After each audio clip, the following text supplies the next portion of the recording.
Il m'a dit, toi, t'es du gibier de prison et tout. Mais quand je suis sorti du vagin de ma mère, il avait tout compris, lui. Mais il a vu mon regard, un peu un regard agressif, un mec qui voulait bouffer le monde entier, quoi. Ma mère, elle était morte de rire. Parce qu'elle savait qu'elle avait pendu un voyou. Elle savait qu'elle avait pendu un pirate, quoi. Comme toute sa famille.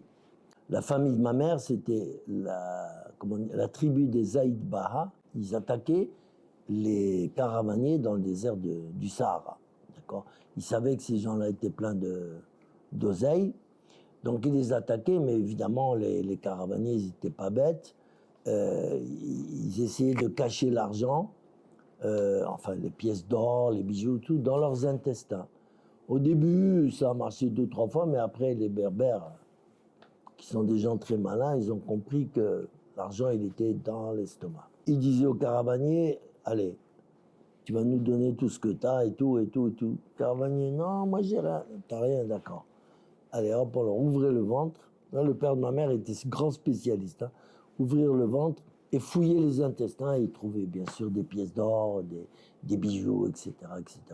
Donc c'était pour moi des sauvages. C'est pas pour rien que j'appelle ma mère dans mon tome 1 ou 2 la sauvageonne du désert. C'en était une. Et mon père, il a eu du fil à retordre avec cette femme. Ah oui. Bon, je dois dire qu'au début, possédé, on va dire que possédé par ma mère, un peu. Je sais pas si elle ne faisait pas de l'ensorcellement pour faire de moi un petit voyou. En tout cas, ça a bien marché. Et je dois dire qu'à l'âge de 5-6 ans, j'ai commencé à faire de grosses conneries. Hein, comme par exemple aller détrousser les cadavres.